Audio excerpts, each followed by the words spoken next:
Welcome everybody. I wanted to go ahead and get started. I know it's a beautiful night, and I want to honor those of you that came tonight right on time so that we can get started with some parts of the process. So in case you're wondering if you're in the right meeting, this is the one where we talk about and we get input from you about what you'd like to have and what characteristics and the next principal at each school. So we've got slated some time from 6:30 to 8, and I'll try to help make sure we keep on time and get input from as many people as possible, and we'll go from there. I think most of you, I don't see any kids in here yet, but there is child care across the way, and they also want to have people leave with their kids at the right time too, so we'll start from there. So I wanted to, maybe if you want to go to the next slide and just, we can show them a little bit about what's going to happen tonight, and then we can do some introductions too. But what we wanted to do tonight is do some introductions about people that are here to listen to what you have to say tonight. Then I want to make this as brief as possible, but give you information about our process that we use and answer any questions that you have about the process that's being used. And then get into my favorite part of the night, which is to hear from you about what it is that you'd like to have in your next principal. Okay? So if you want to go to the next slide then. I'm going to do some quick introductions. I'll introduce myself last, but first we have Karl Logan is back here. And so Karl, if you want to kind of wave to people. Karl is going to be the regional administrator, which means he supervises the principals in this cluster and in I forget what other cluster you're going to be in next year. It will be represented next. Okay. And I know you have long history in the Jefferson cluster, et cetera, so he's here to listen to what you have to say as well. We do have Keith Haythorne here, who works with the Human Resources Department in the talented and the, I'm sorry, I'm forgetting that. Talent management, which is, he's kind of our recruiter. And so he's here also to hear about what characteristics that you'd like to have in a principal. Then before we go on any farther, we also have, in case anybody needs an interpretation, do you want to announce who you are and what you can do to help out? Yeah, my name is Argel Jimenez. Mi nombre es Argel Jimenez. I'm here to interpret. Yo estoy aquí para interpretar. Si alguien necesita interpretación, levante la mano y puedo interpretar. So I'm here to interpret. If anybody needs Spanish interpretation, you can lift up your hand and I can interpret. I saw you starting already, so that's great. Thanks. Then we have Megan McCullough, who's here. She's from the Human Resources Department. She works with Beach School and is the specialist that works there, so she helps the principal and works with Human Resources as far as helping get things set up for when teachers are hired and things like that. And she's going to be taking some notes for us that will be up on the screen here in a second. And then my name's John Blank. I feel like I've met some of you, but out of curiosity, how many of you were at this meeting 2 years ago that I facilitated that I know we had in Beach School? I remember that pretty well, so okay. So some of this is going to be familiar. A lot of it actually is familiar, but there have been some changes in the process and some things since 2 years ago. But we'll go ahead and get started with that. But for those of you that don't know me, I was principal for many years at Maplewood School. I was there about 11 years, and I'll tell you real briefly a little bit about myself, not because I like to talk about myself, but because I wanted you to know maybe why I took this job and the ethics that we try to make with this, which is it was a real good fit. I felt very lucky. It was a good fit in the school that I was at, and I stayed there a long time.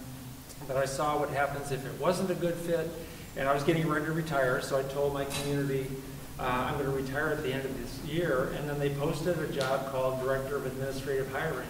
And I took that, and to make a long story short, said I would take that job as long as we made sure that the process was as open as possible and that we could get the best people possible. Because I talked to staff, I talked to people that had just been named principals, and I said, what did you think of the process? And they said, I hated the process.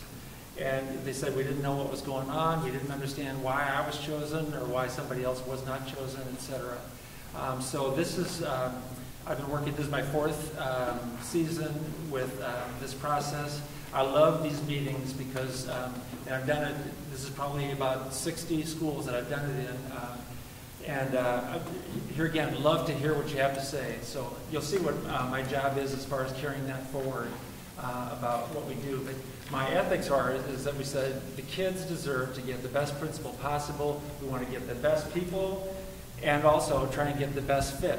Okay? Sometimes it's easy to get the best people, but sometimes getting the best fit can be tricky. So we're here to get as much information as we can from you tonight. If we want to go on to this, what I wanted to do is just briefly tell you about the process. Like when I left my school, this is the slide that was the most interest to them. This is the part that's changed just a little bit since last time we had this meeting. But the process this year for all the principals has been a 4-step process. Tonight is kind of the beginning of the first step for you, which is before any decisions are made about anybody, and the people on the administrative hiring team that I'll talk about in a second want to get input from the schools in terms of no matter what's happened in the past or how long they've had a principal. We know this is a hopeful time. This is a time when we're looking forward. So they want to know what it is that you want to have in your next principal going forward. And this can be given in many different ways. I think we already have the online survey that's up that people can go to. I see some nodding heads. Maybe some of you have seen it. You can go on and do that. At the end of this, there's some links on the last slide that talk about an email address you can send emails to. You can send hard copies, and we have hard copies back there. About the only way that we don't take input is by telephone, because we might not take such good notes. So we want to get as much input as possible, and tonight's kind of the first part of that. We also love to get input from students too. So if you have kids that have something they want to say, go ahead and have them write something or send an email in, because kids so often just cut straight to the important parts, and I love what they have to say as far as what they want in their principal. So getting as much of that input as we can. Then once we've got that input, then we go on to step 2, which is about once a week, there's a group of people called the administrative hiring team, and that includes all the regional administrators, including Karl. It involves the chief academic officer. It involves the head of human resources. It involves the superintendent. Carole sits at those meetings, and at those meetings, they discuss each week. They discuss which schools have vacancies, which schools have the potential for some vacancies, because maybe somebody has said, I'm going to retire in another few months, or that they know that they're looking to make a move out of state, whatever the reason. And they also start getting information about who's applying to be a principal, and they get information about which principals are saying they would like to kind of change their focus or go on to another challenge. And so they have these discussions, and they talk a lot and go over details in detail. But then at one of those meetings, or maybe at several times, I or somebody will ask the question, do we have a current sitting Portland Public School principal that's the best match for what we've heard from the input? And if the answer to that is yes, they skip step 3, and that person, as long as Carole really gives the final stamp of approval on it, that person will be announced as the next principal of the school. But at that meeting, if they say, I don't think we've got a current sitting principal that's the best match, then they go to the pool of applicants and look at people there.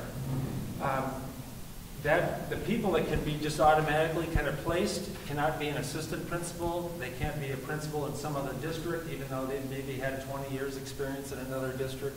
They have to go through the application process as well. But it has to be a current sitting principal that would do, I guess, what some people call a lateral move that way. For those of you that came late, there's some handouts in the back too, that if you'd like them too. That's the essence of the process this year. As you look at that, obviously the input that you give tonight, that it comes in on emails, it comes in on those computer surveys, combined with what people know about the school, that kind of thing is very, very important, because that's what they use to try and make the best matches.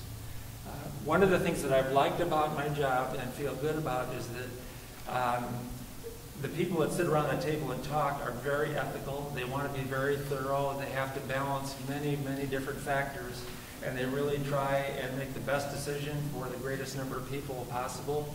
and they really do listen. So what you say tonight, we'll have on notes here, what you write in emails, they read that word for word.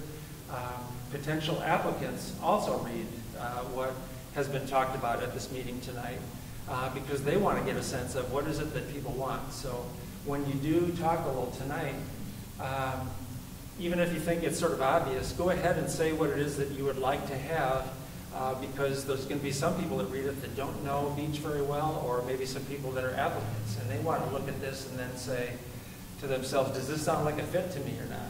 Because we've had some people who say, that doesn't feel like a fit to me. That's not where my passion is or where my skills are.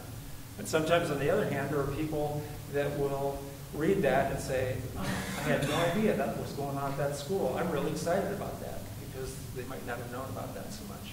Yes? My name is Jennifer. I'm a parent of a graduated 8th grader and a 6th grader. Before I can figure out what I want, it's important to me to know who's coming back. We had an interim vice principal hired probably after the first of the year, or anyway, not a permanent slot as our vice principal. And can we know if he's returning to the school? Can we know? Because I don't know how we could pick a principal to balance a vice principal if we don't know if any of those things are in place. Honestly, I don't know the answer to that. I'm not sure if that's, Carl, do you happen to know? No, I don't, but I'm going to... I'm not Carl, Logan in front of you. Yeah, okay, sorry. I don't. I'm not sure. We're meeting on this Thursday, so I'm writing that down right now. Can I piggyback on that comment? Sure. I think that one of the reasons why it is very important for us to actually consider this situation is because right now we may be starting in the fall with 2 new secretaries and in this case could be 2 new administrators too. So we feel that as staff, we feel that there will be no institutional knowledge. They dismantle a large portion of the building to do construction. So if we do that and Rob doesn't come back, then there will be nobody that knows where anything really is. So it seems pretty critical. So yeah, that's great. And so when we get to the parts about the notes, we'll either start with some notes about that, or we'll make sure that it gets put on there, because that's an important thing to know for sure. Yes, sir. Continue on that very detailed thing.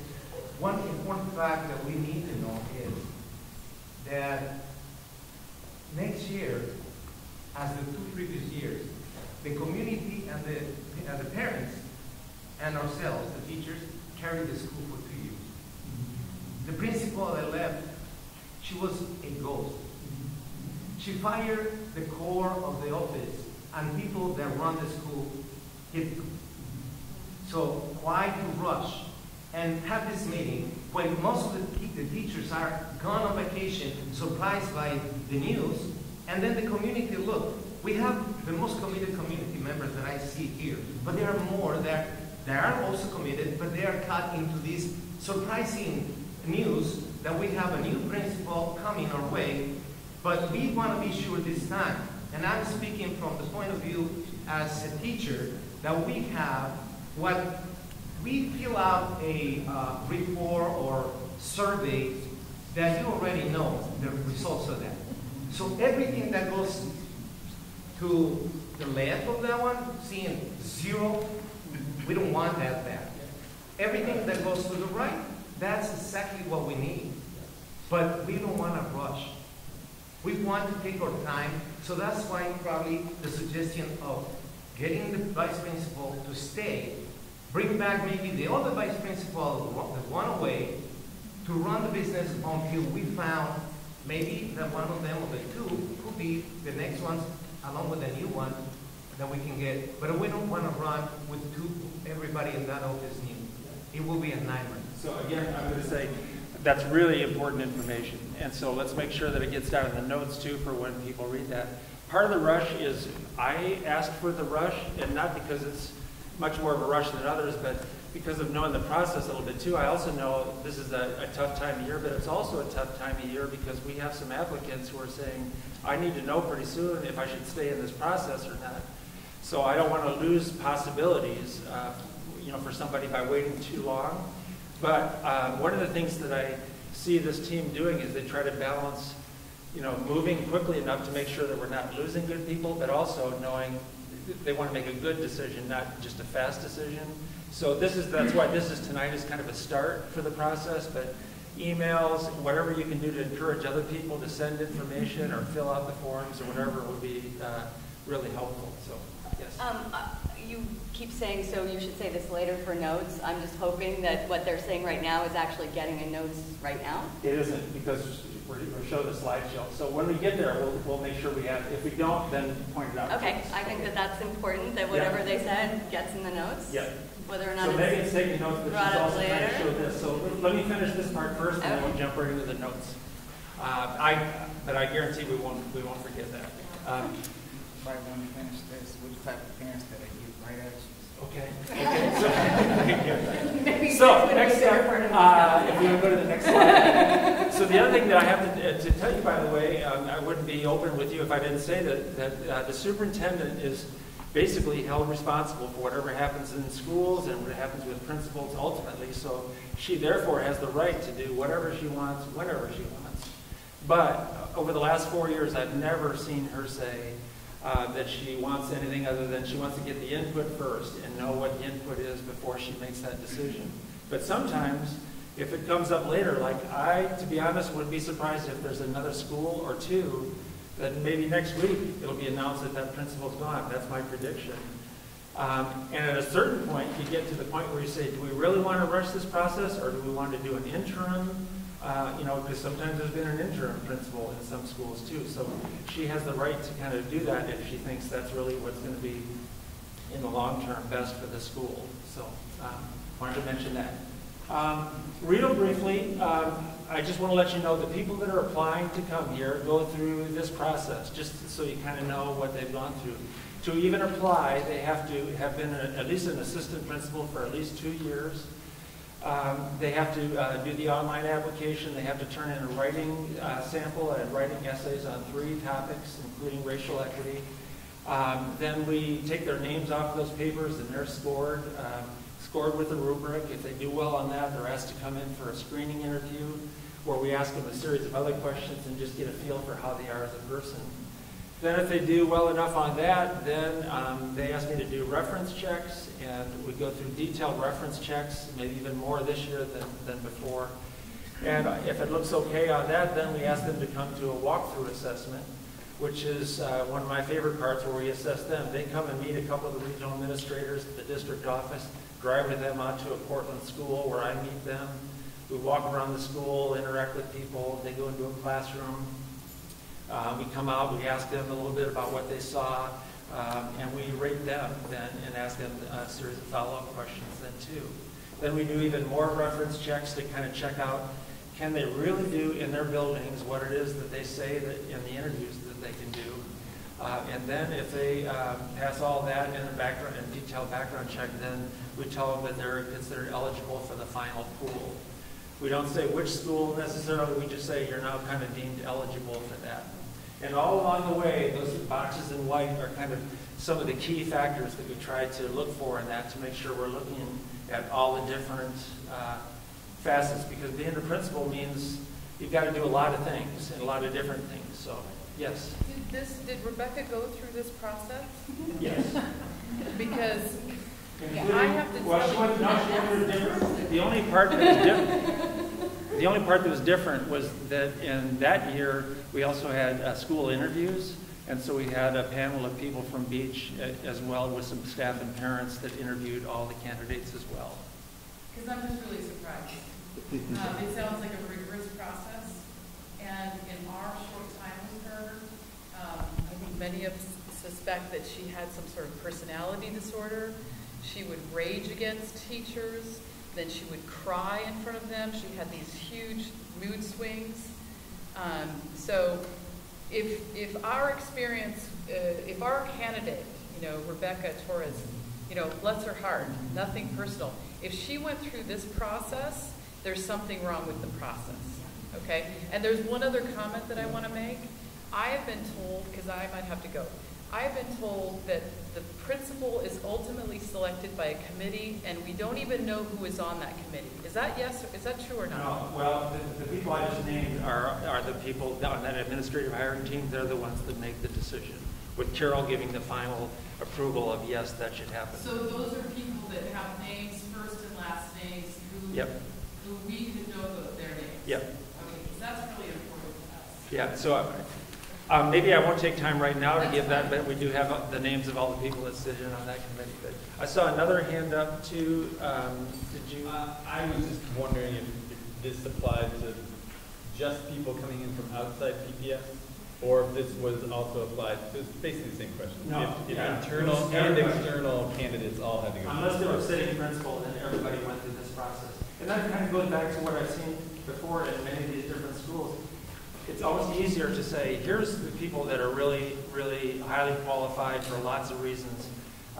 It's easier to pick the best people than it is to pick the best match, because sometimes the match is where where the really clunkiness comes in some ways with things that maybe none of us could have predicted in certain ways. So. But we're actually shocked that she is within PPS to this day. I mean, that is, I mean, as a community, we feel responsible to that next school, right?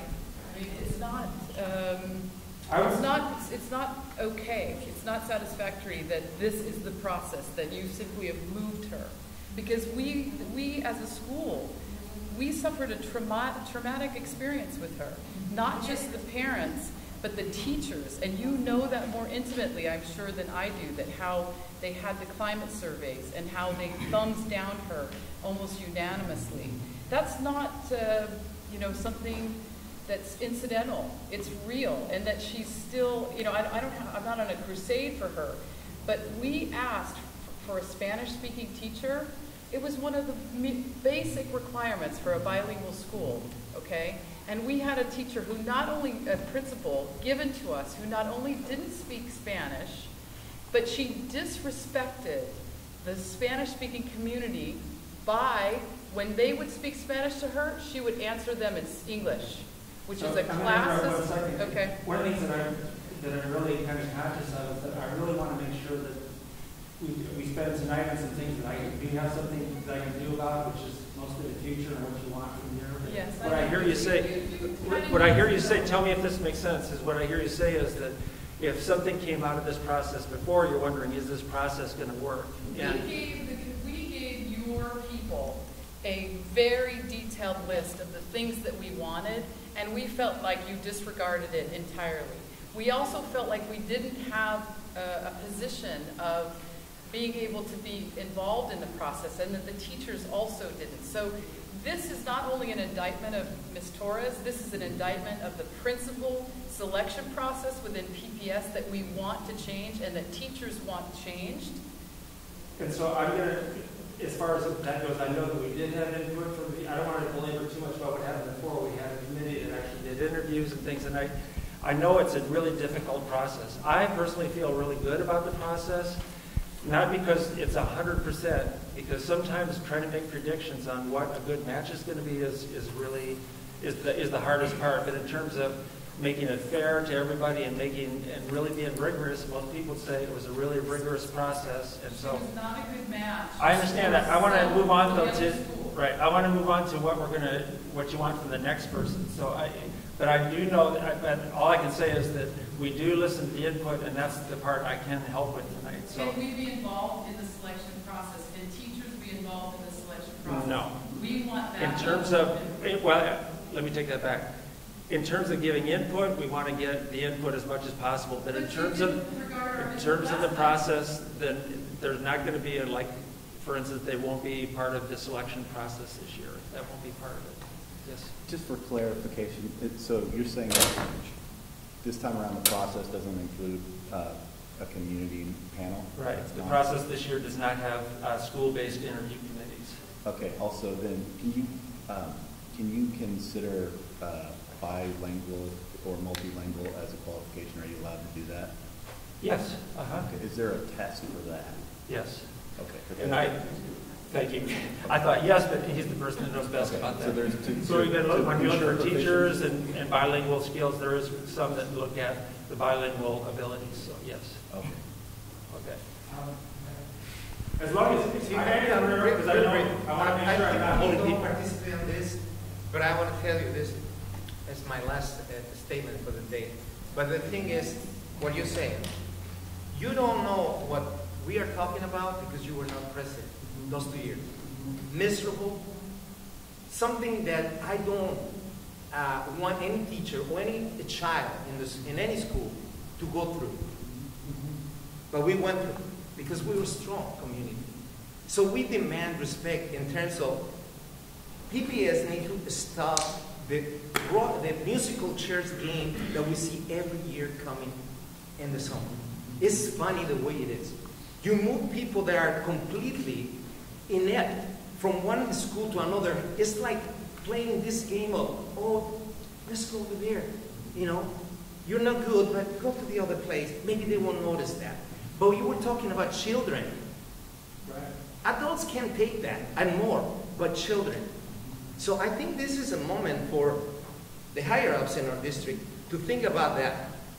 If they want quality from us, the teachers and the students, they need to start showing commitment to what they are trying to propose here. I am tired of it. 8 years in this district, sad. 30 years of experience. This is the worst.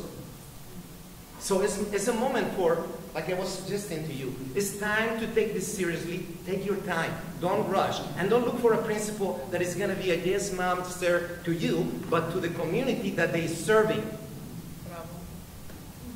Right? Yeah. And if you don't have it, you're going to have this sooner and more powerful because we're not going to take it anymore. Personally, I won't. I was about to quit this district, but I stayed because of the community.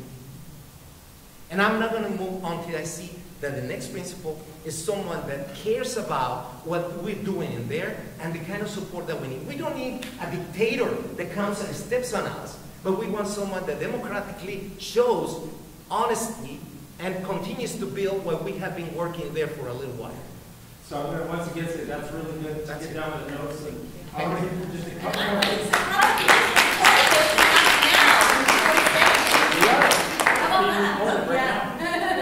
So next slide, please. I want to make sure I get to this. Real briefly, to let you know about how principals are evaluated, so as you start thinking about the different things that you want in a principal, basically right now, and when I was a principal, these are the 5 categories that were evaluated, and there was about 5 different categories, subcategories under that.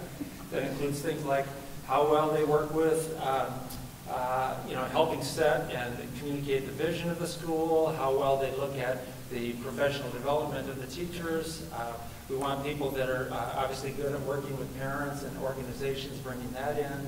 We want people that really, and basically can help make a school run, can make sure that we've got enough people hired, that we have people scheduled.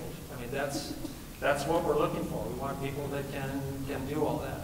They also have to sit down once a year and talk with and set some goals for what they want for the academic achievement and how are they defining it at that school. So I'm going to go through that real quick. Ultimately, this is the slide that I think still, to me, this is my ethic, which is still, this is not about taking care of the adults. And by that, I mean kind of in relation to what you're talking about. I tell people, if they say, I should be made a principal because I've been an assistant principal in this district for 20 years, I tell them, this is a competitive process. I had to tell people they went through the process and didn't make it. We screen a lot of people out and say, the kids deserve the best that we can get. So that's ultimately what we want to do as far as bringing in people that can be the best and make it the best experience for the kids. So the last slide about this is on your paper there too, so it's kind of a reminder of it's a link that you can go to for the survey that you can do online, and you can pass that to other people. It's got an email address for Miley Halverson, and Miley, you can send her an email, and she gathers all that email to make sure that it goes to the meetings, to the administrative hiring people. And then there's also paper copies back there too. The survey where, is this? It's similar to that, yeah. Asking race and language, that's the survey? Yeah. Yeah. Okay, there's nothing else on there. Like it's not what do you want.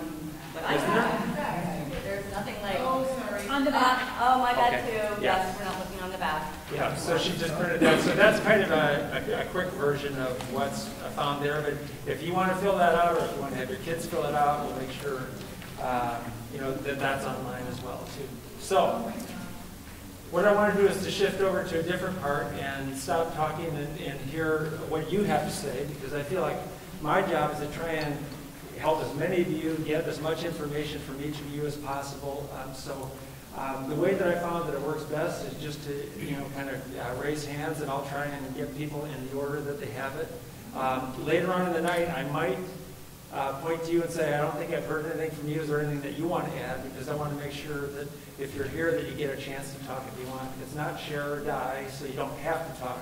But I would want to make sure that I feel like my job is to make sure that in the next hour, at least, we get a chance to hear from as many people as possible. So I think your hand was up, and then I kind of had a question, because we've been through, my family, I have a student who was an 8th grader who started group speech and a 3rd grader.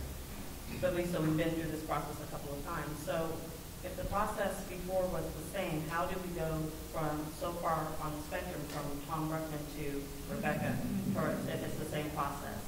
I don't really understand. Yeah, and here again, I think part of it could be because people misreading, what was going to happen, or making the predictions on how that was going to happen. I've sat in most of those meetings, and the things that we sit here and say have been the same.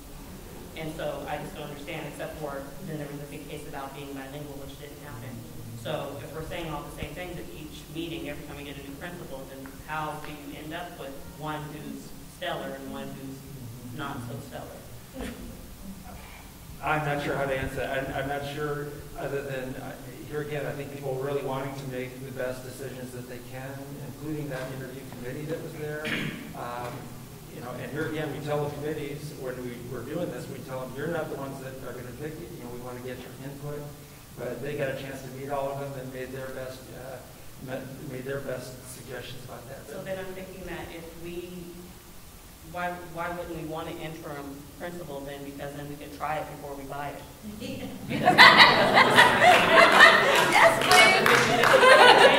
There's a chance of getting something great or something not so great. So.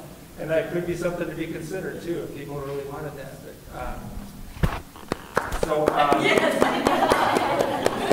think your hand up is next. I just want to know what's going to be different this time. I feel like this is my third time doing this too, and I just can't. What's going to be different? What are you guys going to do differently?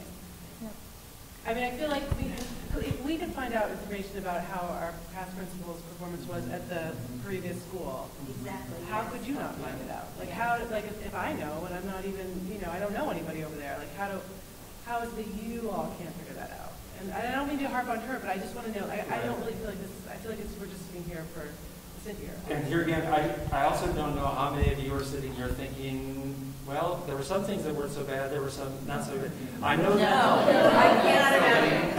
I get you. I get it. Right. Every possible aspect. Okay, every possible aspect. Right. So I'm sort of baffled by it myself.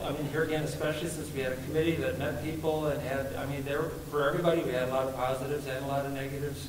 Not a lot of negatives, we had a lot of positives and some negatives, but so how that could happen. Like if I personally said I was making the choice, I would think, what did I miss? What was going on and why? And I'm a little baffled about what that was at this point. So in terms of, I think it's a group responsibility because there's so many different people. I don't think it was. Yeah. I don't think that it was the people of the committee here that chose her. Well, there was an interview committee of 8 staff and teachers, I think they're all teachers and parents. There were like 4 each. And I sat in on those interview committees. Now, whether or not She wasn't. Well, and here again, during that process, we said, you don't choose number 1, number 2, number 3. You give the feedback about what was there. So. And then the superintendent chooses for us. Well, then that committee, after we met, the regional administrator, myself, listened, we took notes like we're taking today. We took those notes back to that team and said, here's what people said about the different candidates. So it would be nice to know who it falls on, ultimately. And those people that I mentioned, ultimately, Carol, if Carol says no, then it doesn't happen. But she said yes in this. Yes. As well as a lot of the regional administrators, you know, it was, so if you're sitting there thinking, why should I even bother giving input tonight? I can understand how you're feeling like that. And I can't make that decision for you other than to say, I really see each week them really trying to do the best that they can with the information they have, and also knowing that some people may be interviewed and some people really, really like, and those people said, that didn't feel like a fit to me, or I'm taking a job somewhere else. Some of it is out of their control in some ways, but. Well, it's given that other communities having, I mean, like people said, like it's given that other communities can have this meeting and then get our principal. I mean, that, and so that makes me feel like it's not our principal. The only other thing that I would say is that, and I'm not going to name names, but I know that there have been other instances where people had a really unpopular principal, went to a different school, and were very popular because of the fit. So I can't, I would be lying to you if I said if a person was not a good fit at one school, they wouldn't be a good fit in other schools too. But in answer to your question, all I can do is say the more input, and I believe this to my heart, that the more input that we get, the more information that we get, the better picture. Because I know they're paying attention to this. I know that they know that this is an important decision, that they're going to spend a lot of time with that. I've sort of lost track. I think maybe in the check shirt you were next, and then we'll go back in a round. I promise I'll get to you.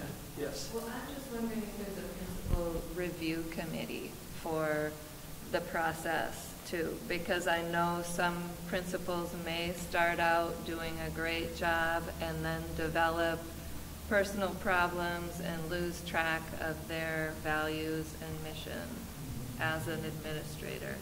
Is there a process in PPS that checks and balances principals and makes sure that over the span of their career they are evaluated? I know that there is a process. As a principal, I think it's the same process as when I was a principal, which is every 2 years you get a formal evaluation. By who? By my regional administrator, or by that person that supervised me. And that there's that process, and there, you know, those 5 things that I mentioned before were on that as well. As far as kind of monitoring things, like for instance, if somebody says, I'm really interested in making a change, that administrative hiring team also reviews and looks at how did that person do, because they want to make sure that that person would be a good fit at the next school as well too. So they, in a sense, review them, but there isn't a formal review by that committee. It's the every other year formal evaluation on that document that I mentioned. Are there records of how that review goes? Do those reviews get scored? Yep. Yeah, they're on Rubric. They're kind of like teachers. And so, for instance, this year, people said they wanted to see about making a change, and they were looking at that. I would make copies of, you know, the main points of those evaluations, so that people were aware of that too, because we didn't want that to be lost in that. Is that available to communities that are looking for a That's personnel matters that aren't open to the public. So behind you. So I guess I just want to start a list, if possible. So as a staff member, it is very important to me that Rob comes back next year as assistant principal. Rob Stewart. I think that and along with that, I think that it's really important that whoever is principal, whether it be interim or permanently, is willing to let Rob do the things that he can do, and give him, you know, the respect that he deserves for knowing the staff and knowing the school as well as he does. I think that being bilingual is very important, and there has to be a test. There has to be a test for the incoming principal. Okay. I forget, Rob is bilingual? Yeah. I thought so, but I couldn't remember for sure. So. But it is very important that the principal is also bilingual. I won't go into the negativity, but I have had to interpret for the principal on multiple occasions, and it's very uncomfortable to have to do that with a family in an immersion school. I understand that happens in other places, but in an immersion school, it feels very uncomfortable. Also, someone who's also has experience with bilingual education and immersion programs, not that's not just bilingual, because those two things are very different. So those are things that are very important to me. And I will say that the number one thing that I've noticed in my 8 years in Portland is I really enjoy a principal that is highly intelligent. I want to feel like I can learn something from a principal. I didn't feel that way at all.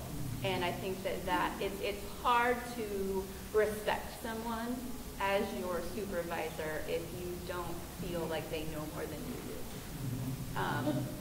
And I don't mean that disrespectfully, it's just true that it's hard to really move forward in your own professional career if your direct supervisor doesn't know the answers. So that, for myself, that's something those are the things that are very important. I don't want to put words in your mouth, but it sounds like in some ways you're talking about being motivated or inspired by somebody. So motivation and inspiration are great, but also just answers. I don't want to leave a conversation with my supervisor feeling like I actually knew the answer more than she did when and that's very confusing, and I don't think that it's productive. And I'm sorry, you're a teacher? I'm a psychologist. Oh, thank you. Okay. So tonight it would help too if, like, well, just right now off the cuff here, how many of you are staff members at Beach School? Okay. And how many of you are parents with kids that are right now or this past year were at Beach? Okay. Anybody here that doesn't have a child at Beach yet but is going to have somebody? Any staff that have kids and their staff members at Beach? Okay. Okay. All right. So I think you were next, and then we're going to come up here and then come to you too. So I have a couple things. First of all, you talked a lot about fit and the importance of fit, and I agree that I think that is an important issue. So then I'm kind of baffled as to why part of your process doesn't include staff at the school on a decision-making panel. They're the folks who know our community, they know their colleagues and how they work as a team. It seems like their input and who's hired to be their leader would be of great value. So you can just take that and take it back to the district. I mean, I know you're not making that decision tonight, but it seems that if you truly care about fit, that would be a piece you would want to implement. And then along those lines, I think that we need a principal who supports our teachers. Like, I feel like our teachers were just left out in the wind the last 2 years with all sorts of things. And it makes it very hard for them to do their job well when they're having to either do the work of the principal or they're not being backed up when they're needing to be backed up. I really appreciate that all of our teachers are staying because they will be very valuable. Yes. I think you're actually before. Oh, thanks. Thank you. I'll just go really quick because I was piggybacking on what a couple of people said about the process. And that is what happens if someone is selected and it's clear it's not a fit or it's clear something went wrong. At what part is the community and are the teachers able to give input into the evaluation process of the principal? How much is community input taken in general into the part of the, of the evaluation of the principal? Yeah, right now, like for evaluating teachers, I believe, and principals, there isn't a formalized way of kind of, like there isn't what some people call 360 review where they ask that formally. So I know for myself as a principal, I'd say if I want to know how I'm doing too, let me know or let my supervisor know, speak up right away to the person that's evaluating that person. Typically, just like as a principal, I would do this with teachers. I'd say, did you get a chance to talk to the teacher about it? If you're not comfortable or whatever, then make sure you let me know about it too and try and work that out. But I'd say there's been a couple schools that said the fit didn't seem good, but we thought, well, we shouldn't say anything because we can kind of handle ourselves and we can take care of ourselves. And then afterwards, they thought maybe I should have talked to the regional administrator. So I'm glad to bring this up, which I think is if you have concerns, bring it up with the bring it up with the principal first and then with the regional administrator, and that does get included in part of the evaluation, because we say we want to, somebody that can work well with parents and community. Does everyone know the regional administrator was Antonio, right? Is that who the regional administrator Yeah. was? Our complaint goes to him almost equally. Okay, Deaf ears. so you can't give us as Deaf a ears. solution regional administrator because we got nowhere. Don't buy it. I will still have to say, you have to talk to the, you don't have to, but I mean, I would encourage you to talk to the regional administrator. But if we have Did. done that, I think that we want you to go away with the message that this is not working. This process, I mean, everybody here, I just want to poll. If you would rather have Rob Stewart as your principal than an unknown picked by some committee that's not accountable to you, can you raise your hand? Would you pick Rob Stewart right now? So could you please put that in your notes? Because we would like Rob Stewart. Rob won the job. So here again, Two of them. I'm a parent of 2 kids, and I'm taking them out of each. Because this process was so destructive these last 2 years. We don't trust it. We're done. We're going to a school, it's another public school, but there's more stability. It's not within the Jefferson cluster that gets messed with so much by PPS. It's totally disrespected. It's not working. And so I just want to say to parents, if you really care, we have to join up with teachers and go against this principal selection process because it's rotten to the core. Sorry. Can I just add something to the Yes, list, go ahead. to continue Yes. with the list? and then we'll come back to Just to continue with what I was saying before about what we want in our next principal, I would say, just speaking for myself personally, someone who I can trust in my bones is there for our students. Someone who is a good communicator, and when I communicate with them, I don't get the feeling that I'm getting a pre-packaged, thing so that they get out of trouble. I'm getting an honest answer, and the answer is becoming because they care about my kid, that he's in a safe environment, and he and his teachers are supported. And you're a parent of? I'm a parent, and I ran the after-school program for 3 years. Yes. So I wasn't entirely clear if Rob Stewart was eligible to move up to I be. don't even know if Rob Stewart was going to be at beach school next year. Right, but that's, yes, that said, he's our only known quantity, really, and I enthusiastically would love him to be our principal, but I don't know if he even is interested in doing that, or if he knows that we want him to be our principal that much. And if so, if there's a process where we can go to him as opposed to, him having to jump through the hoops. And Is he eligible? Right now, Ms. Curtin is not eligible to apply for a principalship. You have to have 2 years Would he be eligible to be an interim? of an assistant principal. What about an interim? If you were into Like I mentioned on the slide, Carol can do whatever and whenever she wants. So, as far as that goes, that could be part of the process. I think she could do that. Here again, she'd have to be ready to talk to some people about why did one person get allowed to do that when I was told that I couldn't, that kind of thing. But yes. So to go back to what I want Yes. as a principal, I want a principal that has experience. I want a principal that understands that we have a Spanish immersion K-5. We have a neighborhood K-5. We have a middle school 6-8. We have a middle school 6-8 immersion. So we have 4 schools in our building. So we need somebody who understands that. We also need somebody who can dig fiscally deep and understands how to get resources and make partnerships into our school. Because we lost our Title I funding, and we need somebody who knows how to work it. We have people who want to help Beach. We have partners that want to help Beach to bring music and art and Right Brain and all these different partnerships that could be coming in. And even if that person does not have, everything, can dig for those things. I want somebody who can schedule.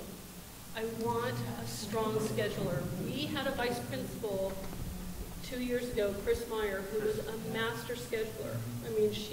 I mean, I don't know, I can't speak for the teachers, but my understanding is that she just understood how to piece everything together and work with our teachers to make sure that we had a very fluid schedule in the school and was collaborative about it. I think that is essential. I want a principal who can value my teachers so that they want to stay at my school, and that means that they want to be able to do their work. I also want a teacher, and this is more of a question, a district question, is are you guys setting up our principals for failure by setting their standards to focus purely on these test scores in the Common Core curriculum, rather than letting them build a community? I guess part of me doesn't understand why a principal would focus so much on something, and I understand the achievement gap, and I understand that we need to create some equity in our school, and I get all that, but it seems like that should not just be the primary focus to the detriment of everything else. And that's just, again, I believe I understand the achievement gap, and I've looked at the data of our school, and I understand that is something, but I'm seeing what's happening at MLC, I'm seeing what's happening at Da Vinci, I'm seeing all these programs starting to get dismantled within PPS, and I'm worried that that's what Rebecca came in to do to our school as well, and not that she did it as the evil villain, but that this was a higher mandate within PPS, kind of putting this new principal who doesn't have the experience of a Tom Bruckman and doesn't have a career to build. I mean, we had a principal who didn't really need to build his career anymore because he was awesome and he was going to retire and do, whatever he wanted to, whereas then you bring in this new principal who has to fortify her career to be able to stay, and she's answering to somebody higher up. And I just kind of think that sometimes our perception is that she's been set up for failure. And I'm not defending her by any means. I just want to be clear about that. But I think it's a component of what, and I guess my question for you is there a ring of truth to that? I'd say that in general, all principals feel more pressure now to make sure they're dealing with the achievement gap and that they're having something that they can say, yes, look at the progress that we're making, Common Core and other things. I mean, you're not necessarily allowed to say, I don't think I really believe in that. And I mean, a long time ago, I used to tell my community, if you want just test scores, high test scores, this might not be the school for you because we have other things that we want. And that's, if I were a principal right now, I'd be put under a lot of pressure. I don't think that's the only thing they want, but I think there is a lot of pressure there. So I think that's an accurate perception. And that anybody that would have been there they're all getting more pressure now to address the achievement gap as one data point. So I think we're going to go over to you, and then I'll circle back and get some of you folks. I know some of you had your hand up for a while. I'll get to you, I promise. So just to kind of piggyback on what she was just saying, for me, arts education is really important. We had it before. I have a 6th grader now. He's going into 7th grade. He started there in K in the Spanish Immersion program. We lotteried into the school for the Spanish Immersion program. I was part of helping to build up the theater program there for the middle school, and then it was cut. And my son started when all of that stuff was gone. There were 2 electives that the middle school students got. Tech or phys ed. 4 terms, 2 electives. So you do those 2 electives twice, and that's all you get. Not cool. Number 1, they're not electives. They give them to them. So I would like, the middle school piece to at least have electives. I would also like arts to be in the elementary school and the middle school as well. And when I talk about arts, I'm talking about music, I'm talking about theater, I'm talking about fine arts, I'm talking about arts like we used to have at this school under Tom Bruckman. And Rebecca Torres went, it's done, and I think that really was part of what destroyed a piece of our middle school and also what disenfranchised a lot of kids at our school. Like as I mean, I was teaching the elective for theater, and I noticed a lot of kids really improving in their writing skills and getting more engaged in that kind of thing, because that's what some kids need. Some kids don't need to be just pushed into some box and do your, Common Core. Some kids need some of this outside stuff, and I want a principal that is dedicated to make that happen too at our school. I'm sorry, what? Say all kids do that stuff. I don't think some kids do that. Thank you. Okay, all kids, I agree with that. I'm a mother of a boy who's going into the 2nd grade, and then I have a preschooler who will be coming through in a couple years. And I agree with that we need a better communicator. When I asked my son what he wanted, when I asked him what he wanted me to say when he came here, he said he'd like to have a principal that likes children.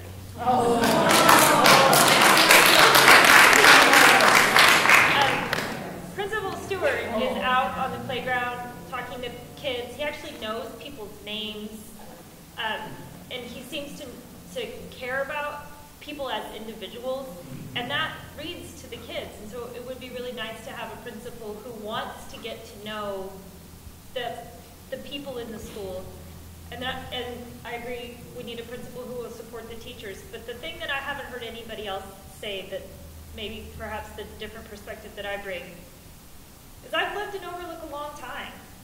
And there are 8 houses on my block with school-age children, and I'm the only person who sends their child to the neighborhood school. Our school has a big PR problem. Tom was a good principal, but bookended by sort of strife and conflict. And so it would be really wonderful to have a person who wants to stay in the area, who sort of likes North Portland, doesn't see us as, doesn't kind of look down their nose at North Portland. We have a lot to offer.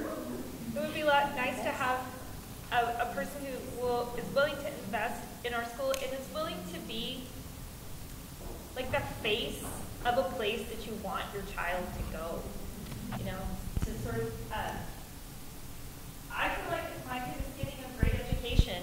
I'm not able to come to PTA meetings, so I'm sort of inured from a lot of the drama that goes on, but I help every week in my kid's classroom. And I'm at the school for like 4 hours every week, and for 2 years now, and I only saw Principal Torres twice. And I think that's kind of, we need a principal who wants to be more aware of what's going on, not just in the building, but in the community at large. I mean, there's so much going on in our area that we could tap into if we just had somebody who cared enough to stay.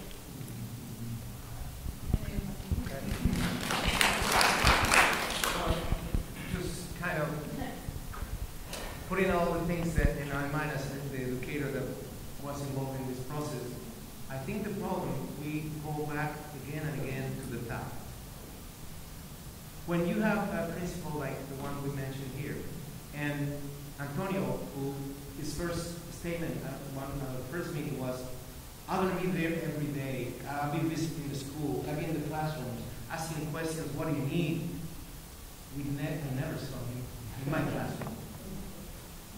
So that goes all the way to the top, where I personally would love to see all of you, the people that come to these meetings and do this and run the show, to come to my class and say, what do you need, Mr. Molina? I want to get, like this, and nail down with you for a day at least in the year, so I can feel your pain. Because when I am there teaching these kids, I feel pain. Because I have to be all of those things that you've been cutting from us. Nurse, psychologist services. We have tons of problems like that we're carrying on our back. And this long process that we just went through for famous contract that barely gave us a decent salary to continue to survive, but we have a problem. Now, are we going to solve that with a new principal? We might not. But if we have all these attributes coming from this principal, where this principal has the passion to come into the class and instead of walking with a computer with a camera and taking pictures of what you're doing to prove that she is a boss carrying a stick, we're not going to make it. But if she or he comes and says, what do you need? First of all, I'm going to work with you. Maybe I come once a week and read to a group of kids that are struggling, and you know what? We're going to continue the after-school program for the reading and struggling kids, and we're going to continue the summer program that we created and she got rid of it. We're going to go back to that. We're going to bring the teachers from the university that she got rid of because she said that these teachers came to make the program worse. And we have no teachers, maybe two student teachers coming to support us. She got rid of them. And who's fault? Antonio. And then who's above Antonio? And continues on to the top. And you know what? I know you guys are busy, just like we do in the classroom, very busy. But if you, once in a while, if you're trying to imitate the corporations, I worked with the corporation that you guys invited in meetings and meetings 3 years ago when Mr. Buckman was here, and I went to the Nike company. Marvelous ideas. But ask and go back over there. If those big shot people go down to the trenches where the people are working actually and see what they really need. And then you're not going to get these surprise meetings. Then the cancer is going to go away. Because you're actually going to see in vitro what's going on, what's happening in our schools. And you will see, oh wow, you're struggling with reading. You know who I am? I'm the superintendent. I can help you. Let me see. Let's read it.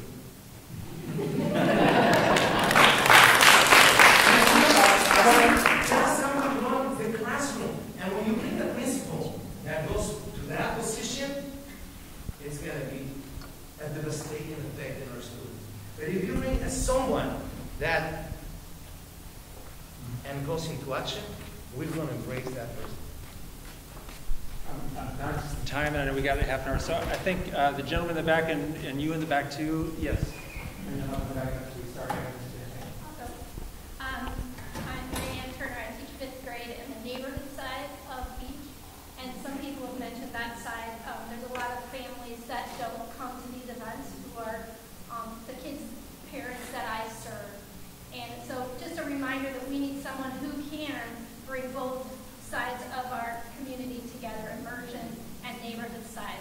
We have a history of that, but we need deliberate action along those lines. We need someone who can understand that and bring that community together as a whole and find ways to reach out. I appreciate the idea of a principal who knows the kids, cares about the kids, is involved in the everyday discipline and care of those kids day after day.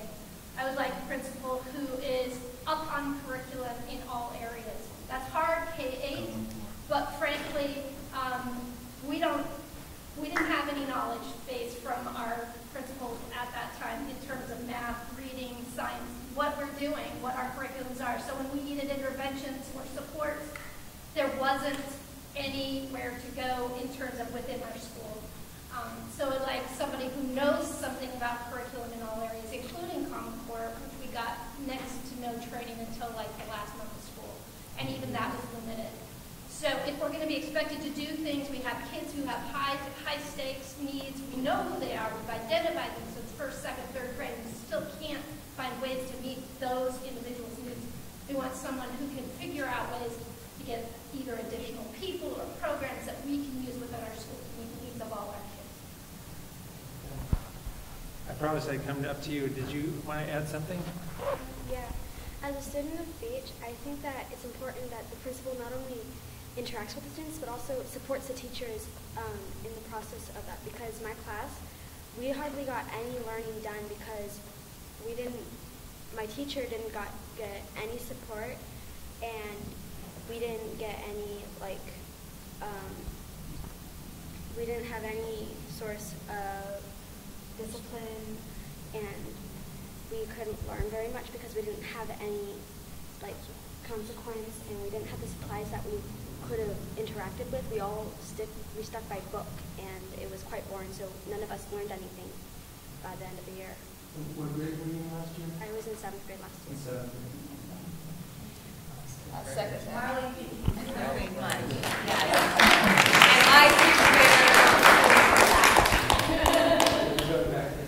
Okay, my name is Rodrigo Aguirre. I teach third grade in the Duel Immersion side, and I'm really glad I didn't leave. But seriously, I like to see Beach back into the shape that or getting there. So we need the principal that has experience in K-8. I think that is critical. Not somebody that has experience in K-5 or experience in 6-8. We need a principal that understands how to run a K-8 model. Super difficult to find, but I think that it will really help. I think that I'm going to go with whatever happens, but we need that. It has to have that. Has to have the ability to communicate openly with all stakeholders. We cannot have a principal that goes around different groups and shares information that cannot be shared between other people. The typical thing that we heard a lot, which was very damaging and cannot happen again, is, but you cannot tell anybody. Okay, so all communication with all stakeholders has to be able to happen in open forums with everybody. And there cannot be any policies designed to keep mom knowing what dad knows. If you have children, I'm sure you know. It has to be a true leader. It has to be an advocate for our school. So if the policies of the district go against the vision that we as a community have for our school, then the principal responds to us first. Another utopic idea, but that's what I want. I want a principal whose main responsibility is to satisfy the needs and wishes of the community before the district. That's a true leader. It needs to be honest and consult honestly with all stakeholders, parents, families, and families, students, and teachers. It cannot be. We cannot have another principal where we don't trust with our ideas, or we don't trust her or his ideas either, because we don't know if it's just lip service or it really means that there's a clear plan that leads us towards that vision. We need to develop a vision. We had no vision. We had no idea where we were going. We need to figure out. We need a principal that is capable of sitting with the stakeholders and think, where are we going from here? There's a lot of debris to clean up, and we need to identify where the debris is and how we're going to move forward. We need to nurture an atmosphere of mutual respect. I think that we need a leader that we feel we can respect, because we feel that we are respected. What we do in the classroom is critical for closing the achievement gap. It's critical for test scores. We can do it, right? I mean, that's what we do. But we need mutual respect. We need our principal to believe that we can do this. Number 6, know how to support the teachers who are thriving and also those who aren't.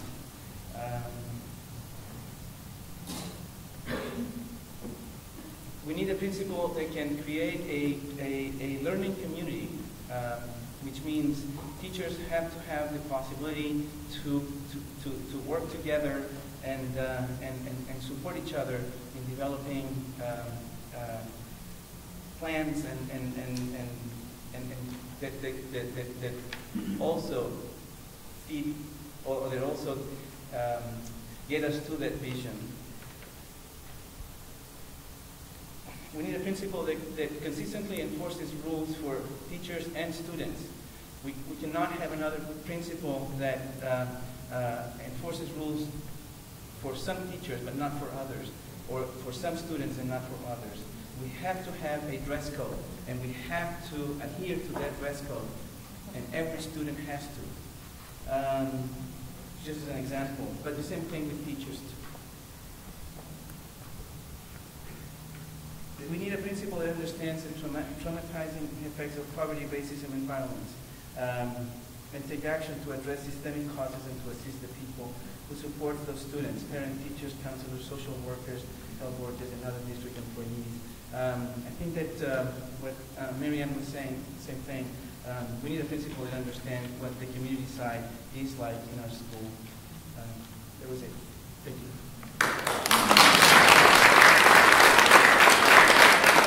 I will say, if I were taking notes, you were very articulate, and it was kind of hard to put it. I don't know if you've got that in electronic version or if you have it another way, because I know that would have been hard to keep up with. So. Yeah, thank you, Phil. I have to also say that it's not just mine. It's a couple of teachers that couldn't be here together today. We created the document together, so I don't want to take all credit. So she's been waiting very patiently up here and saying, don't forget about me, and then I'll come back, and then we'll come to you next, and then over to you. So, yes. Okay, I had a question. Is Antonio still going to be administrator? Is he still the administrator? Did you hear that, her question? She asked if Antonio Lopez is still going to be the regional administrator. No, it'll be Carl Logan. Okay, that's right. He introduced himself, so I was trying to connect. Yeah. All right. And then, as for what I would like as a principal, just to piggyback on a couple of the parents who have spoken, a principal that is experienced with the middle school level. It's been such a travesty of each these last 2 years. And I think it's just a combination of just going from K-5, then taking on the middle school, just without the support. The kids are struggling, they're not happy. They have no desire to even try to really, because there's no support for the teachers. You have an entirely new middle school program of teachers, and the teachers don't have the support. So that's a problem that I felt, that the teachers, the new teachers that have come into the middle school program, they didn't have the support to succeed. And so we need to have a principal that if we're going through this process again with new middle school teachers, new principal, that there has to be the right fit that can give the support to these teachers so that these students can succeed. Because the morale is horrible in the middle school level. And I'm speaking from I'm a 7th, well, soon to be 8th grade parent that have been with Beach since preschool, and I've seen the ups and downs. And I'm not encouraging anybody to come into Beach at the middle school level the way it is. And so I'm sure there's other parents that would support that as well. And that was just a main concern of mine, is making sure that there is support at all levels. I mean, we hear a lot on the K-5, but middle school got a raw deal.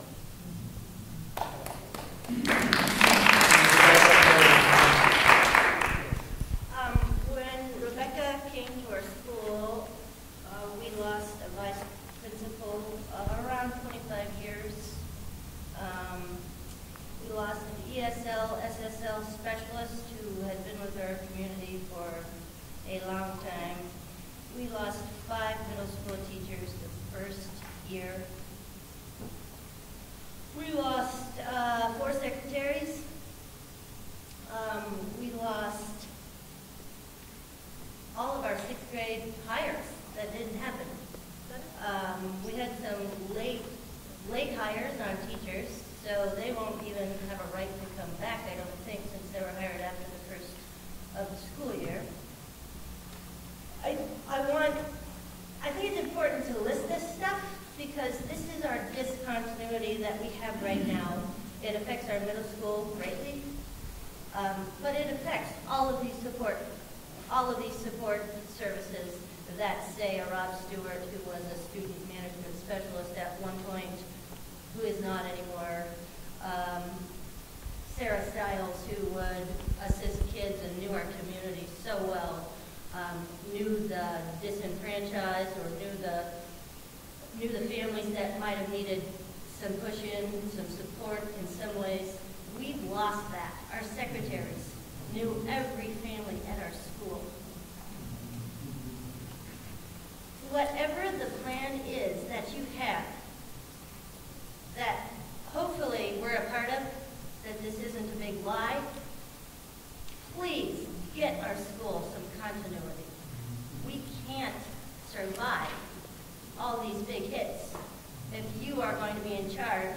and not take this input.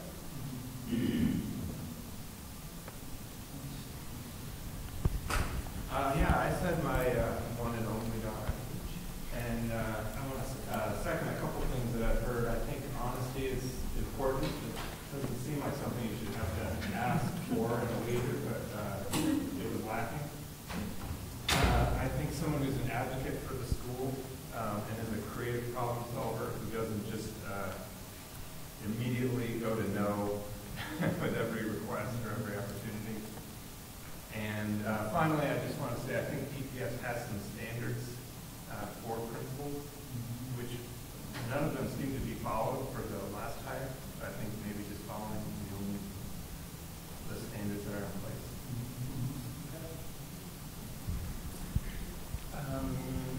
Are you going to go here and then come back to you? What about the middle school? Former student for me, I'm actually senior experience. My brother barely entered middle school, and I was like, oh, I'm excited for you. All these collectives, we had bands, we had teacher aid, you could go down to music, go everywhere. And he was like, no, we don't have that. I was like, what's going on? And I go see my teachers, and none of them are Mr. Johnson, Miss Style, Miss Kenyon, Miss Sugo, yes. All of them, like, what? Where are they? And the steward comes, like, well, she's here, he's there. And I'm just like, okay, why do these people, they don't know us, they're harder to adapt, they're not even, they're like, oh, we're still unassisted still, they're not next to teacher yet. Doesn't make sense. They need to fix it. Yeah, so this next person, we want somebody that will go and support, and as you said, about the middle school, and you kind of brought in the arts as part of that. I do, yeah, and I don't see on the notes arts. I'm glad you brought it up, because I'm not seeing that much. if we're not seeing it, make sure you point it out to us, and, make sure it gets up there. Or if you leave tonight, I'll also say this, if you leave tonight and think, I don't think somebody said this, or we didn't get that, go ahead and edit it as an email too. So I think we're back here, and then I'll come back and.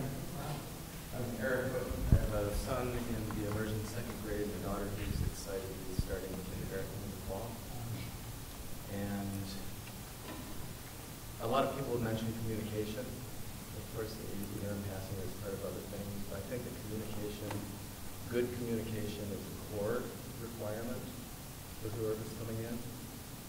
They need to be able to communicate well with the teachers, with the staff, with the parents, with the PTA, and with the kids. They need to be able to think creatively. They need to be able, they're going to have to make some really tough decisions and fix a lot of things that are broken right now.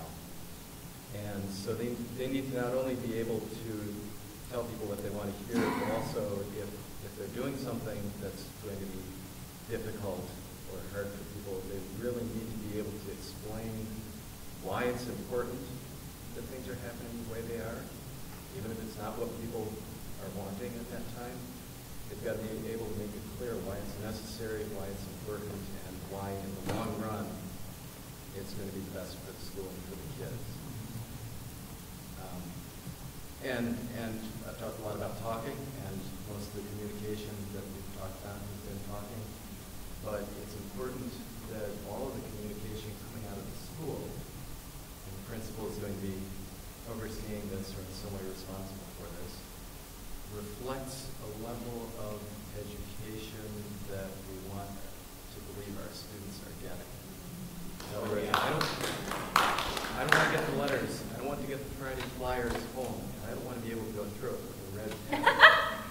I've done some editing work. I've done some proofreading work, and there were communications that came home from the school that I was simply appalled by. And if I thought that the quality of what I was reading coming out of the school reflected the quality of what the students were receiving, I would have been in despair. I mean, the teachers that my son had are wonderful, and the communications I was getting from them didn't reflect this kind of thing.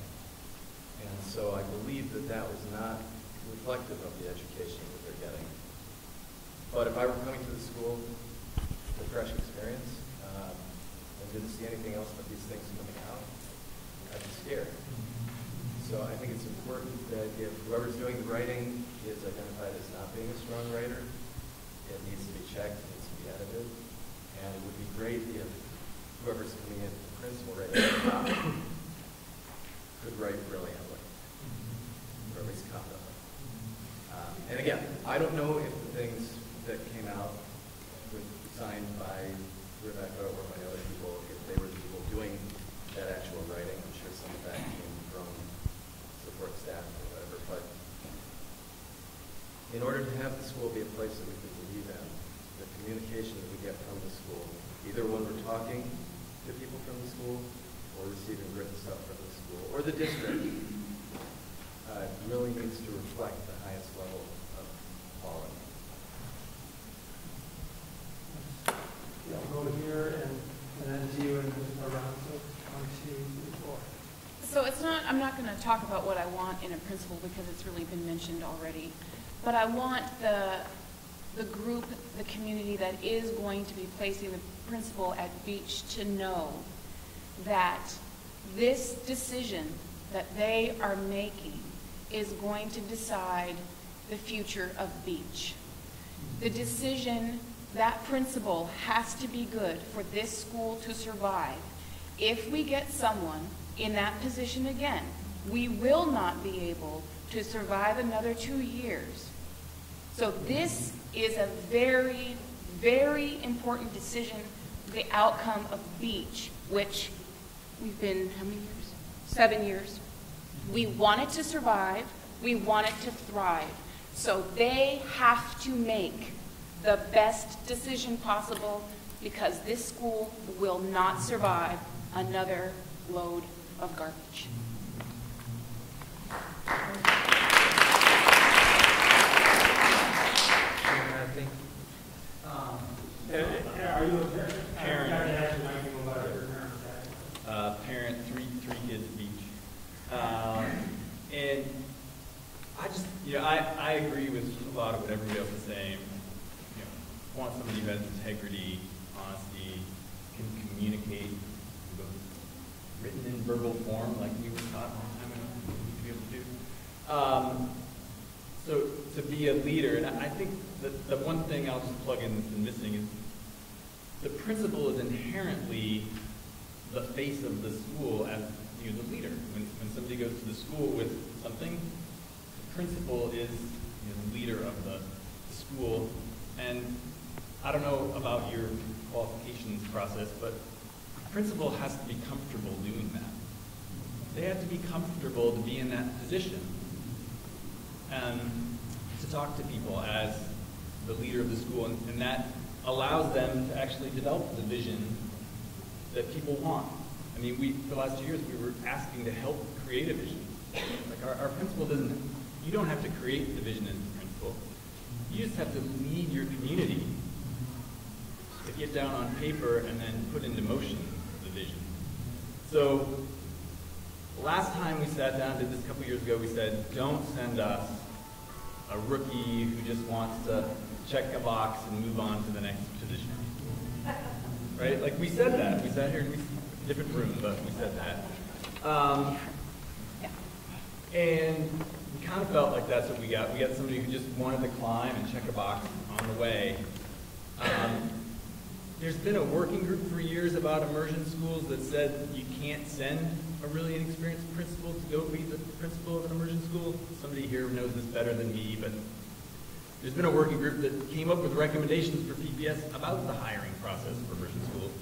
I hope you're listening to their recommendations because they said you need an experienced principal to come into a school that's as complicated as our school is. And I would say I would like to have an experienced principal come in who wants to hang around for a while and be the face of the school. And the number one way they'll do that is by listening to the community that's there. So, and they have to be comfortable enough to say, hey, I don't need to make this the 1-year pit stop to another job or the 2-year pit stop to another job. I'm experienced, I'm comfortable being the face of a school, and this this seems like a great school for me. I want to be in North Portland. I want to be in an immersion school. Heck, I want to be in an immersion school that's a K-8, so I have actually run 4 schools. Like, somebody who's comfortable with that level of challenge. Yes. I'm Carol. I'm a parent of I just wanted to say that my experience as an incoming parent left a lot to be desired. My during the open house and some other visits that we made to the school independently, we're a biracial family, and so we, just because of scheduling, we were there kind of on separate occasions, doing separate things, or sitting apart from each other. And my husband had a very different experience than I did on all occasions. And speaking about an incoming principal, I really want someone who understands the intersections of oppression. Sexism, classism, all the things that affect our students and our parents. And I want a principal that is able to really work with everyone that's in the school. I love that Beach has a lot of different folks in it. I love that Beach is a diverse and multicultural atmosphere. I want that to continue. And as a family coming in, from the parents and teachers that we spoke to, we felt really welcome, but from the administration, we did not. And we didn't feel like being a bilingual English-Spanish family, we were coming into an administration that had any concept of what that was. Like, we chose an immersion program to support the culture that we have at home. And I felt like we were coming into an administration that didn't have any concept of that and didn't really care. And so I'm also curious as to, well, I'll just say that I believe that the quality of that person's knowledge is only as good as the quality of the person evaluating that knowledge. And so whoever it is that's doing this hiring process has got to really understand those concepts in order to be able to evaluate and see if somebody else really understands those concepts. Is that clear? I know the district is really, it seems like the district is really proud of the racial education equity policy, which I've read at length, and I feel like it really is revision, but at least there's some goodwill there, but we really need the district to hone their skills on that and that subject to be able to then let that trickle down to principals and other administrators and teachers, and hopefully other families. But that's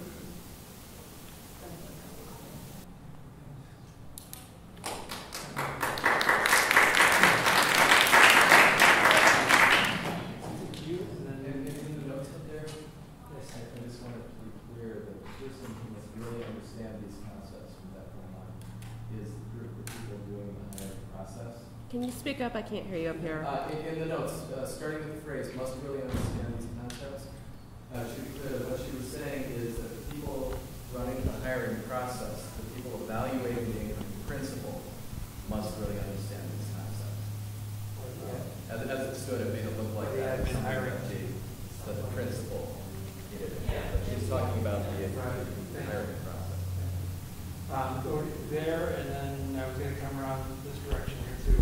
And I am aware that it's 8 o'clock, so I'm going to try and make sure that I get to some people that haven't spoken yet. So I want to make sure everybody gets a chance to do that. So, yes. I just have a couple of details about the middle school.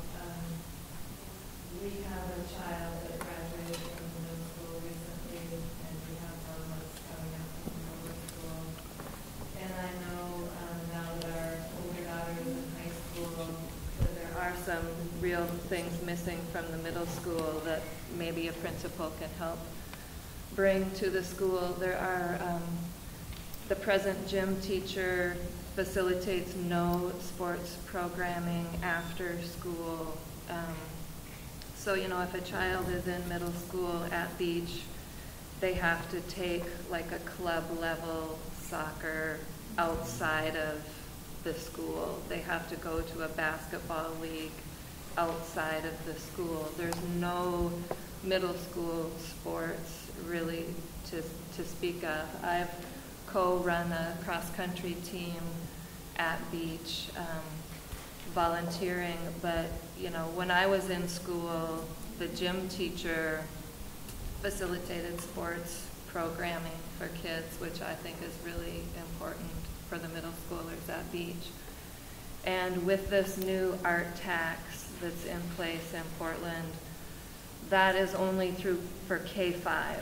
So that's where the K-8 schools fall short of being able to offer arts education to 6 through 8. So I think that's kind of a district issue, that they need to figure out what to do with these K-8 programs, because the art teacher on staff is only allowed to teach K-5. They would have to hire a separate art teacher then to teach 6 through 8, which is a problem. So I was brought in to Beach as a resident artist to teach in the middle school, which is a real dysfunctional system because I'm not a licensed educator. So then it takes an educator and me to teach the middle school kids. So that seems to me to be more of a district-wide issue. You know, I know that the school can't afford to bring in an additional part-time art teacher for, you know, the 6 through 8. So I think there needs to be some sort of process put in place to bring more arts education, and then again at our school, sports for the middle school especially. So with some apologies to people that are raising their hand again, I'm going to call on some people that I haven't heard from yet, because I want to make sure it's very next. Yes, sir. My name's Brian. I have a kid at Beach right now and one coming in, but I wanted to send a message to all the future principal candidates that they are actually coming into a really good situation. Yeah. And that write that down because they're going to be reading this and want to come in. I'm sorry, they came into a really good what? They're coming into a really good situation here at Beach. They have a passionate community that will be just as passionate behind a principal, and a fantastic staff. I've been very impressed, and great kids. And this really should be considered a dream job, I'm hoping, for these people applying for this position. So please, when you put the ad out, if you could include some of that, that'd be great. Dream job in trendy Portland. Yes. Yeah, okay. It seems like at the beginning of the meeting we were kind of trying to put the process on trial, not so much what we wanted in the new principal or what went on in the past. But I was wondering, you did say the more input the better, but they're not going to have a community panel, so I think you should take that. Maybe whoever's going to listen or read these notes should think to consider having some type of panel again. I don't know why they eliminated that. But it seems like if the more input. So, and then also, just on the trust issue with the process, it'd be great. I had to really dig out the last notes, got the last bullet notes from the time before you were here. So can this be made available like tonight, tomorrow? That'd be cool. And then also the PowerPoint. It'll help us to know afterwards. Yeah. Let us know who could help pass that out at this time here too. The PowerPoint that you had explaining the process, I'd love to get a copy of that. And then you mentioned the language test for candidates. I'd love to see the language test. There's some people in the community I'd like to get to evaluate the test, make sure we have the right assessment for that. I'll ask about that. I'm not sure they're allowed to kind of give it out because maybe it would imply I don't know that much about it, but okay. Yeah. All right.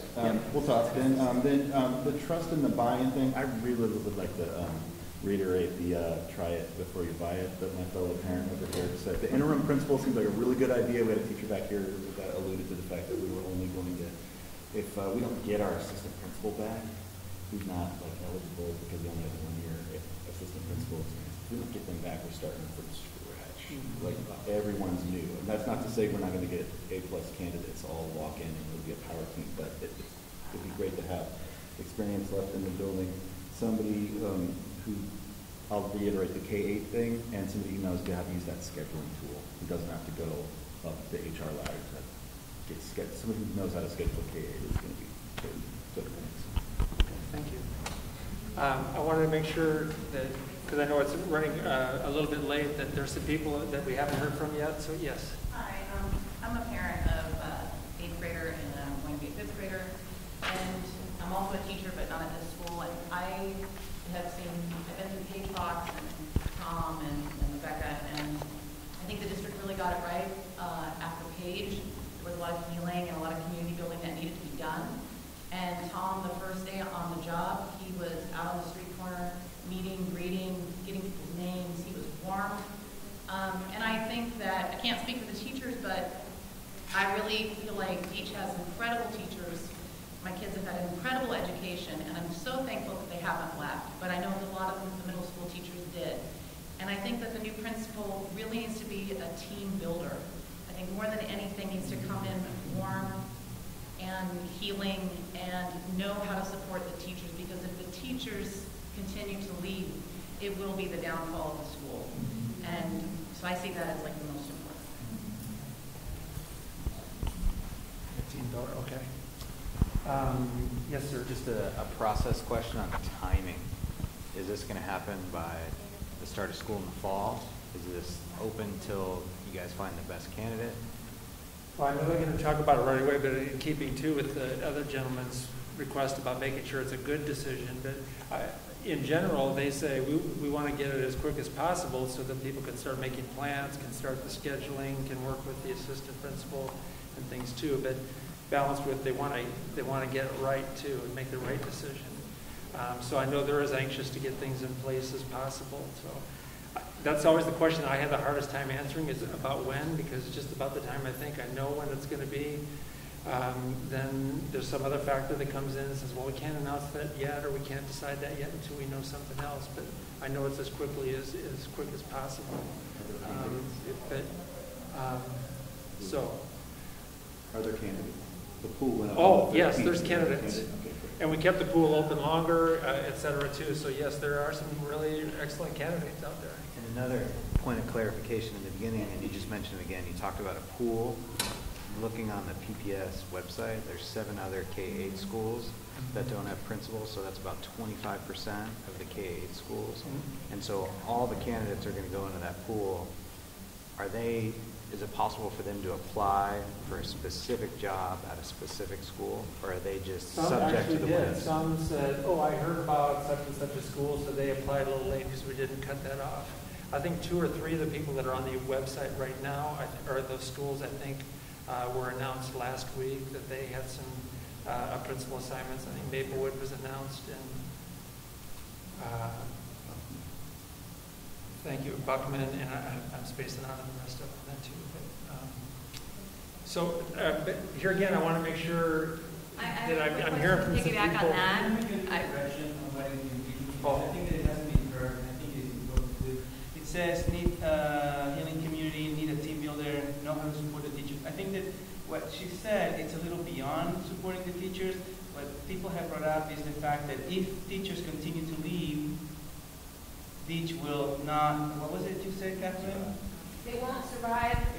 So I think that's that way. It has to be, the principal needs to know that we've been bleeding teachers. About half the staff has left in the last couple of years, and if we continue that way, then there will be no stopping. So it became something that I think that it is. Would that be okay? I just wanted to quickly piggyback on what he was saying. We heard about this so late, like after school ended. There are so many parents. Obviously, when you look in this room, 60 people are here, maybe? This is not a fair process. Like, I guess you guys knew about this before the school ended. I'm going to go with that. So if that's the case, we probably should have heard about this in our kids' backpacks before they came home, but we didn't.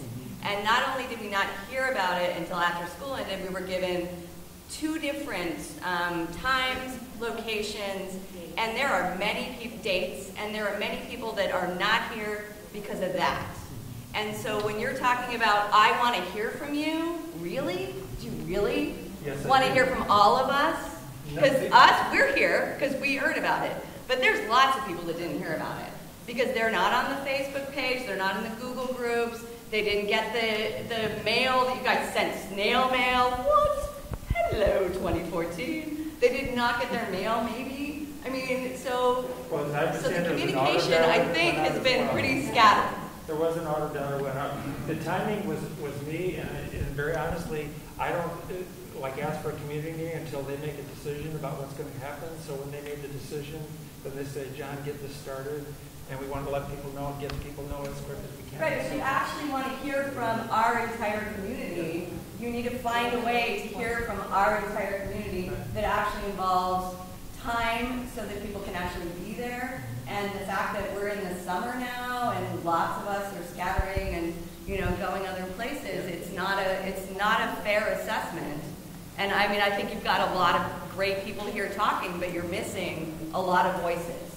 But I will say that the decision about the timing of this was not on purpose to delay or anything like that. It's because there's a lot of complications about moving pieces and things like that, and then it happens. And we want to get this started as soon as we could because we don't want to lose candidates, and number two, because time is going by, and we want. Right, but it happens right after summer. That's just weird. Wouldn't you think? It's unfortunate. It's weird. If you're implying that it was on purpose, that's not the case. It feels that way. I can understand that. Yeah.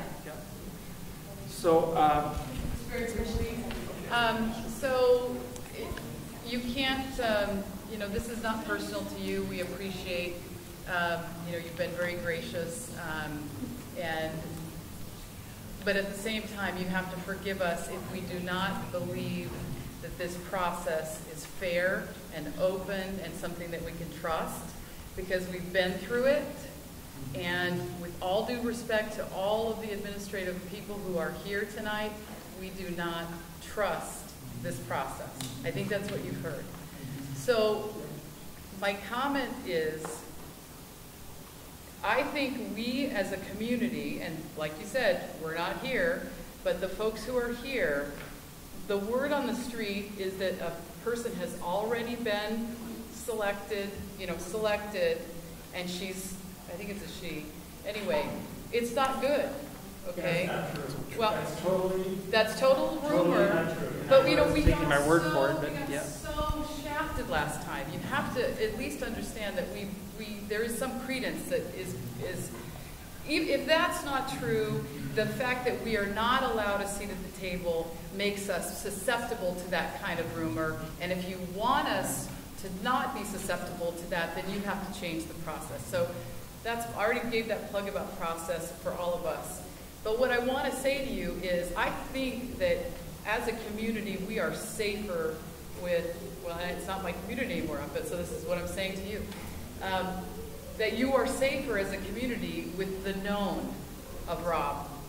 And as an interim, if that is even a process, if the community can come together around that idea, then he could be qualified.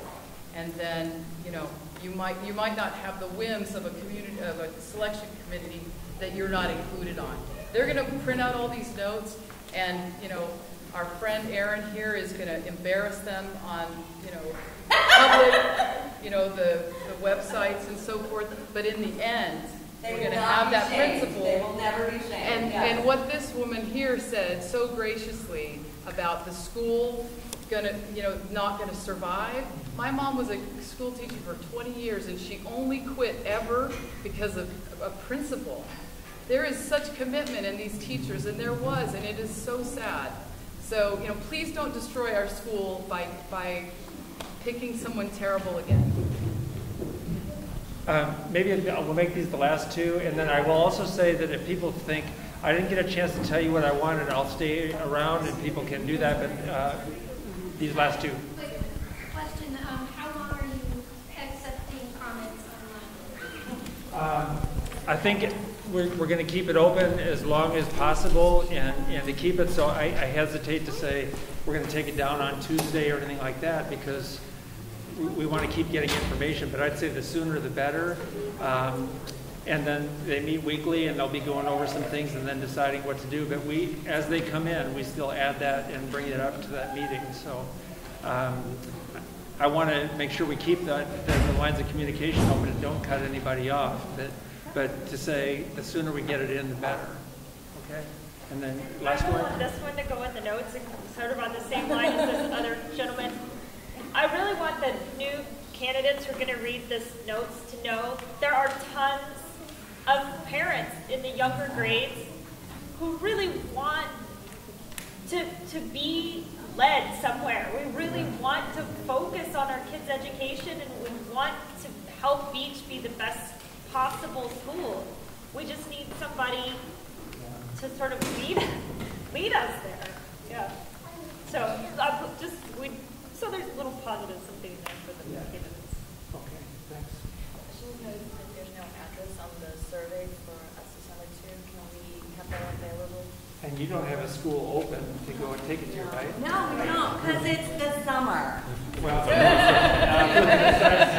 want to decide retrofit? Is that why it's Is there a way to set up maybe some drop boxes in local businesses that can be picked? So the surveys, so people have a place to go take them and can be picked up by either volunteers or somebody in the district. I would be more than happy to take boxes to the district of surveys, if that would be something that could be covered. They are at the BESC. They do have their office at the BESC for our school. So the other thought I had is, because forgive me, my spatial remembrance now, but like, would it make sense to also say people can bring it to this school and then have it put in on the pony as well? Is that another option? We could say, bring it here and then just say, get this sent down for the principal input, and they'll know where to send that. Would that be helpful? So yes. You can also help me if there are some PTA folks here too that can also put that message out and pass the links on and tell them if they've got some hard copies or they want to write a letter, they can bring it here. Here's where they can send emails if they can pass that on too. Yes. Is this going to be the last face-to-face community gathering? Is there a chance of that? I believe so. So we can talk about that and then see. But here again, my experience has been in the 60 schools that I've done is that often you don't get very many people because there's regrettably a lot of distrust about my opinion doesn't count anyway. So I really compliment you people here. So typically, the one thing I worry about is who are we not hearing from tonight too. So This monolingual Spanish parents are not going to hear it at all. The digital divide is very real. I need you to take that back. It was a really, I appreciate wanting to not make a decision until you knew something, but the digital divide is completely real. And the fact that we learned after school was out, that backpack is like a lifeline to some people that don't have cell phones and stuff like that. So we're missing this here, and we had a translator, but it'd be cool to get the earpieces every time and have somebody so that that's available. We can every time advertise this to our friends because it's hard, when there's a language barrier to encourage someone to come. You bet. Well stuff. Thank you. So I know a number of people who would have been here if they had not gone on vacation. Right. School level. I believe that the room would have been full if the process had been started even before school level. And it feels to me like since she was reassigned already, like Rebecca Torres was already reassigned to the school, you guys knew this before the end of the school year. That had to have been the case. It's not the case. Really? So she got reassigned. So the school ended, and then she got reassigned like instantly. She got reassigned. That was what we heard. Well, I don't know why you would have heard that because she hasn't heard that. Okay. All right. So she took another opportunity. All right. She took another opportunity, and that's the big. So that does not mean she's got the sentence. So she's not. Okay. So she took another opportunity, but that happened after this. It's just so hard for me to imagine, as someone who has worked for public schools and that kind of thing, that I would have been able to toss off a job at the end of a school year without 2 weeks or more of notification. So this is one other piece where it's really hard to trust what you guys are saying. My guess is something happened before the school year ended, and y'all decided not to inform us until the end of the school year. And you're welcome to that opinion. I'm just here to tell you from my perspective as a person, that's not the case. Okay, so I would like to know when that happened. I don't know exactly when that happened. I do know what does happen. Fill us in on the date. I do know what happens and that she hasn't been re-signed. Whatever she says, or whatever somebody says, to say, here's where I'm going, is her way of answering, so what are you going to do? But she had to give some notification, and can we have the date of that notification? I don't know what that is, but I can ask about that. That would be awesome. Can you ask about that, Yes. find out about that, and then give us that date? Yes. That would be awesome. Who's making decisions right now? I mean, I know that a lot has to happen before the beginning of the year. So, is Rebecca still running? Like, is she still hiring? Is she still logistically doing everything for the school right now? And when will that be over? And when does somebody step in? Are we going to have a month and a half of nobody planning anything for our school, and then feel that in September? And that's why they want to make some decisions fairly quickly. I don't know about the day-to-day kind of decisions and what is happening with that, whether the regional administrators are doing that or whatever. I know that her contract, that her principal's contract goes to June 30th, and then the next principal starts July 1st. But as far as that goes, obviously that's what they want to do is to know that between July 1st and the start of the year, they want to get somebody on board or make some decisions and take all this information to make a decision about that. When will we know about Rob, if he's staying at June 30th? When will we know about Rob, whether he's staying or not? I'm bringing it to the team on Thursday. So, I guess I want to say that I hear you. We're going to pass on what we have heard tonight, as well as some of the things that didn't get in the notes. But here again, send more emails if you think we didn't get it quite right or whatever. Send us emails. I do really want to thank you and appreciate the leap of faith that you took in staying here and giving input, because I know it takes some trust. So I'm kind of humbled by that, but also appreciate that very much. So as a person here, we'll have to make this the last one because I know people want to go. I just think it's important. I don't know what's already been done on this front, but it's really important that you reach out to the Spanish-speaking community at Beach, because looking around the room, I see representation from my kids are English speakers. I see very, very little representation from the main Spanish-speaking side of the Immersion school. And they got a neighborhood school and the neighborhood side. And those are both critical voices here as part of this process. Well, this is probably because they wasn't notified that it'll be a translation. And it's also a lot of people are afraid to come to these kind of meetings because there's no very good translators. And when I was trying to get I think what one was calling, like letters to help and some help that I called the parents when I was family access. So I called the parents and invited them to my meeting. It was like personal, and then they came. And that was the suggestion that I sent out as well. And I don't know, and I can double check too, but the audit hour, did that go out in Spanish as well as in English?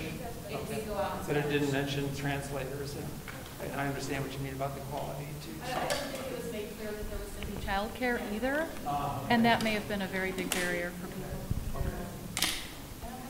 Okay. All right, thank you. Thank you very much for coming. I'll be around here too if there's more that you wanted to add or have some other specific questions that you can. So thank you very much. Thank you.